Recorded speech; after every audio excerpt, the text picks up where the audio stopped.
on parle pas mal d'industrie 4.0, je vais vous en discuter. Alors, très rapidement, pour vous dire, c'est quoi l'Automated Process Control? C'est un moyen, en fait, de régler automatiquement une machine de production, particulièrement sur tout ce qui est machine d'usinage. Ça, on a énormément d'expérience là-dessus, mais je vous montrerai aussi d'autres types de machines. Et en fait, l'idée, c'est de remplacer le calcul et d'être capable de régler automatiquement la mise en série, d'aller beaucoup plus rapidement sur la mise en série, et ensuite de produire sur le long terme. C'est-à-dire que quand on a fait la première pièce, c'est pas pour ça que toute la production va être bonne. La production, elle peut dériver. Et donc, comment est-ce qu'on s'assure que toute la production est bonne? Donc là, je parle évidemment dans des entreprises industrielles. Ça marche pas trop dans les entreprises de services. C'est toutes les entreprises de process que ça marche. Alors aujourd'hui, l'industrie 4.0, elle est à la mode. Je ne sais pas si vous êtes passé au salon Global Industrie. Il y a Emmanuel Macron, il en a parlé. Il en a pas mal parlé. C'était le salon de l'entreprise 4.0. Tout le monde avait son stand 4.0 son 4.0 quelque part sur le stand. Donc c'est vraiment à la mode. On parle même plus de Lean là-bas. On parle que de ça.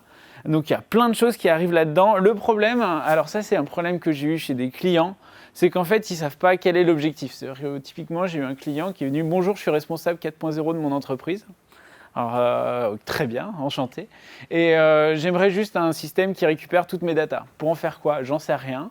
Mais il veut récupérer toutes les datas. Et ça, c'est quelque chose que je vous invite à réfléchir. À quoi va servir le 4.0? Et ça, c'est vraiment aussi quelque chose qui est important. Donc, l'Automated Process Control, clairement, on se situe dans le 4.0. Hein, mais l'idée, c'est de toujours garder à l'esprit qu'on a une entreprise, quand on est dans une entreprise de process, il y a deux besoins vitaux. C'est de maîtriser ce que je produis, maîtriser le produit, c'est-à-dire savoir qu'est-ce que veulent mes clients et qu'est-ce que je vais mettre dans mon produit, et maîtriser les process.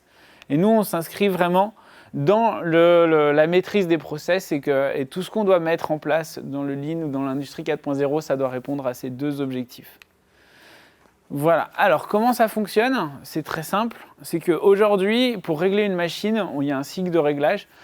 On produit une pièce, ensuite on va la mesurer, et puis à partir de là, la pièce elle est bonne, donc on produit. Si elle n'est pas bonne, ce qui arrive toujours quand on met une nouvelle série, du coup il y a quelqu'un qui doit régler la machine. Et pour régler la machine, il doit calculer quelles sont les corrections. Et là vous avez un gars, c'est-à-dire un humain, qui doit calculer à partir des mesures de la pièce. Donc on parle de mesures, mais ça peut être à peu près une centaine de mesures sur la pièce. Calculer comment il doit corriger la machine. Personne n'est capable de faire ça. Vous êtes incapable de partir d'une centaine de mesures à arriver à donner toutes les corrections. Donc qu'est-ce qu'on fait? On produit une pièce, puis une deuxième, puis on corrige un petit peu, puis une troisième, puis on corrige un petit peu, jusqu'à ce que ce soit bon. Évidemment, ça, c'est pas optimisé. Hein? Donc c'est à ça que sert l'Automated Process Control. C'est en fait à dire, je mesure ma pièce, et à partir de la mesure de ma pièce, je suis capable de dire comment est-ce que je vais corriger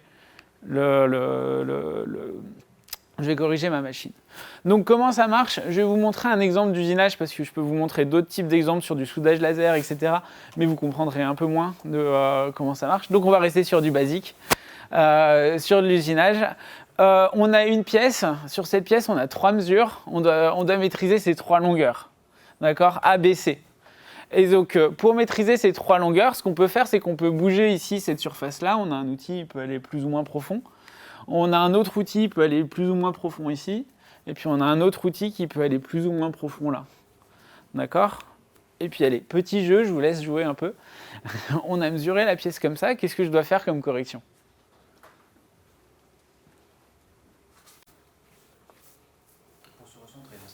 Ouais, je veux absolument être tout au centre.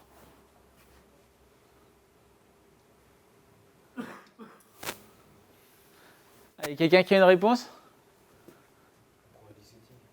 Quoi? Non, ça on peut le faire à deux têtes quand même. Là, si j'avais que des pièces comme ça, il n'y aurait pas besoin d'Eli setting.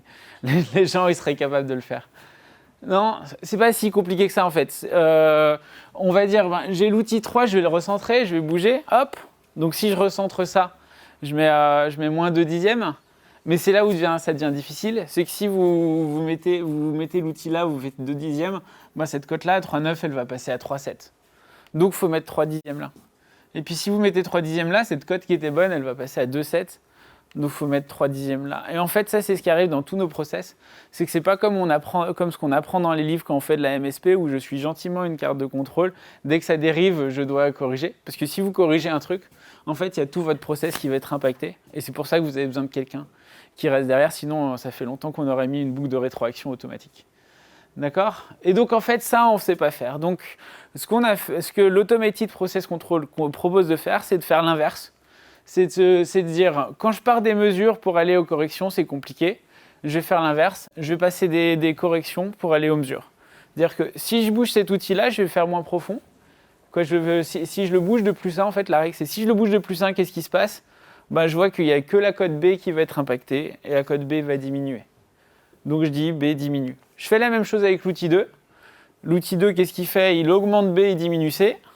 Et l'outil 3, qu'est-ce qu'il fait? Il augmente A, il augmente C. En fait, si je définis ça, alors je vais évidemment assez vite, c'est juste pour vous expliquer un principe, pas aller trop loin dans le détail.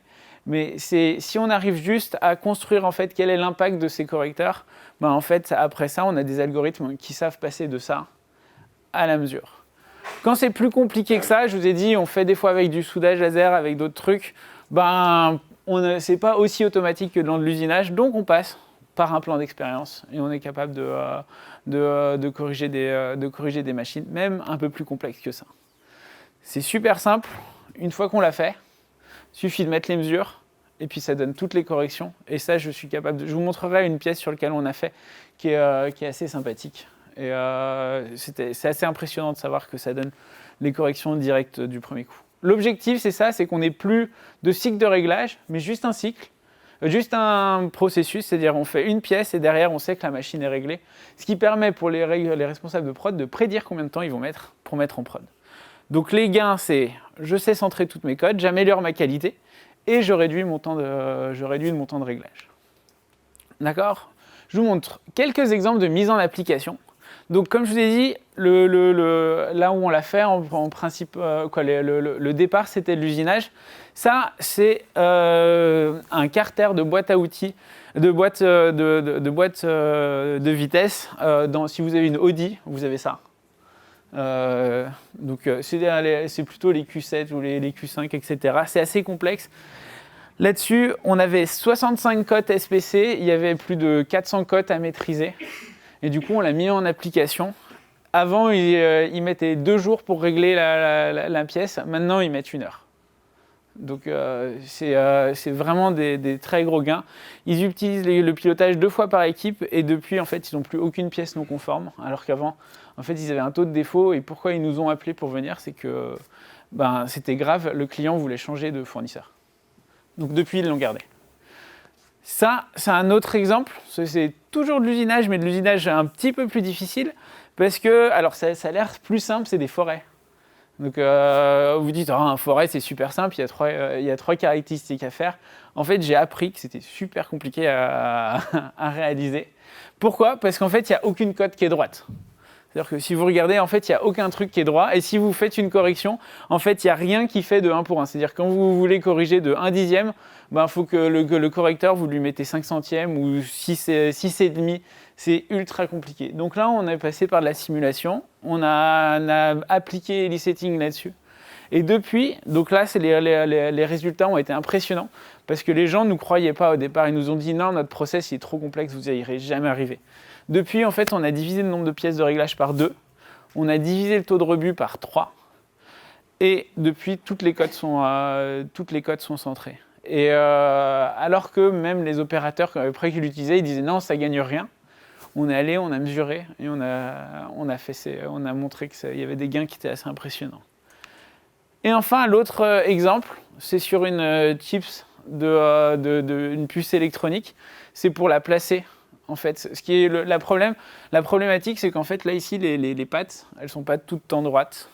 Et donc, quand vous voulez la placer, en fait, il y a plein de pattes, vu qu'elles sont un peu tordues, on ne sait pas comment les placer. Et là, on a appliqué l'e-setting, pareil, pour être capable de régler, en fait. Donc là, on règle à chaque patte, à chaque chip. C'est-à-dire qu'on mesure la chips et ensuite, on sait comment on va l'orienter pour la placer. On a divisé le taux de rebut par 20. Là-dessus. Parce qu'en fait, il y avait il y avait un bon paquet de pièces qu'ils ne savaient pas placer. Et en fait, ils n'arrivaient pas à les placer. Donc en fait, ils mettaient la pièce au rebut, ils en prenaient une autre. Et là, vu qu'on sait toutes les placer, on a divisé le taux de rebut par 20. Donc là aussi, ça c'est assez impressionnant. Donc voilà, j'ai été assez rapide. Ça c'est juste pour vous montrer en fait ce qu'on peut faire aussi avec d'autres outils un peu technologie et donc la technologie, ce qu'elle est capable de nous apporter.